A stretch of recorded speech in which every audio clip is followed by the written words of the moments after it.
Hello class, this is Safi, here to explain to you my APA article on I Won't Hire People Who Use Poor Grammar by Kyle Wines.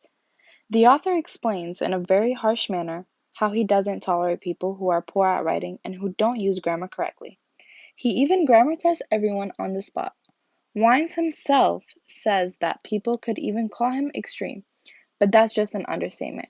He quotes, "If you scatter commas into a sentence with all the discrimination of a shotgun, you might make it to the foyer before we politely escort you from the building," emphasizing on politely escorting, which comes to show his mindset and shows that his workers are top tier and could be put anywhere else and still exceed the work appliances.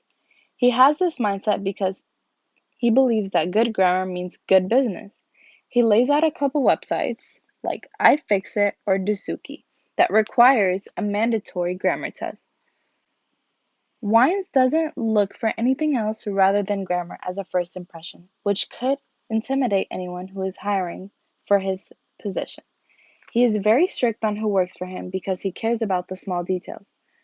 Cause and effect is used in this article from showing if you can't spell correctly or use poor grammar, you're not going to be hired in his company. In essence, cause is a thing that makes other things happen, which in this case is bad grammar. Effect refers to not getting the job and poor workplace performance. Clicking on the comments that I annotated from this,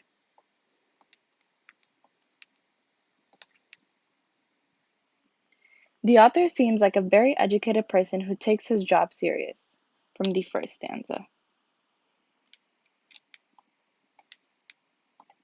He also quotes, "deserve to be struck by lightning, hacked up on the spot and buried in an unmarked grave." A very harsh way to motivate people to do better, but not everybody thinks like that.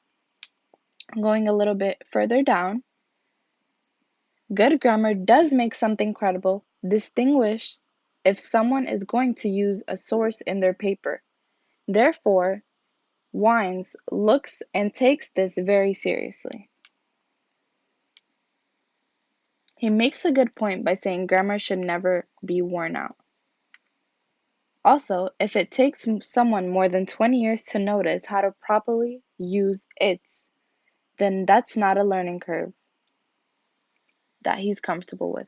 But this is true because even till this day, people think grammar is unimportant.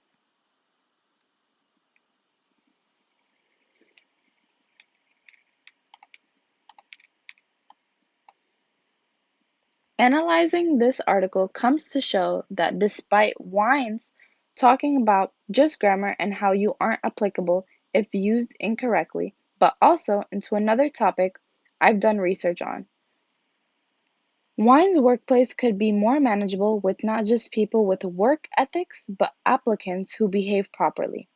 The concepts most directly associated with ethics are truth, honesty, fairness, and equity. This connects to Wine's statement saying that he doesn't tolerate grammar. Another quote states, "Business with strong workplace ethics add value to the organization and support an environment where employees feel safe and valued." Wines argues he grammar tests everyone in their hiring stage. Before anything at any position, grammar does have an impact on how you and people look at you. Work ethics also adds on to do that to make you the best hard worker you could be. In conclusion, Kyle Wines, the author, does have a very strong point on not tolerating grammar because it makes you very unprofessional. The cause is bad grammar and the effect is not getting the job.